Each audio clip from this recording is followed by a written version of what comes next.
આજના બ્લોગની શરૂઆત કરીએ સફાઈ કામ કરવા સાથે. જે નોન એસ્થેટિક રૂમને એસ્થેટિકમાં બનાવવાનો હતો એ ચક્કરમાં મેં એટલો સામાન લઈ લીધો છે કે ભાઈ કામ કરવું પડશે, નહીં તો ધૂળ એટલી જ આવી જવાની છે ને એસ્થેટિક બિલકુલ બી નહીં લાગશે. તો પહેલા રૂમ ક્લીન કર્યો, બેડશીટ સેટ કરીને એટલું મસ્ત રૂમ લાગતો હતો. પછી ખુદને બી ક્લીન કરી લી, એટલે નાઈને મેં પહેલા લંચ કરવા બેસી ગઈ કેમ કે 1 વાગી ગયેલો હતો ને મને એટલી ભૂખ લાગેલી હતી. લંચમાં તો મગનું શાક, ભાત અને કેરી.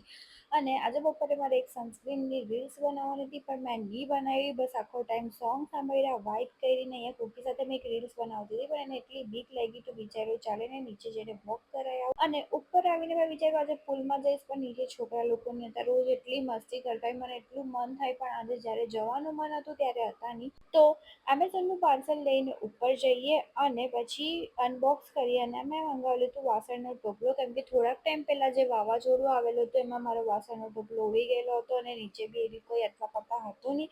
તો વિચાર્યું ચલો નવો જ મંગાવી લઈએ.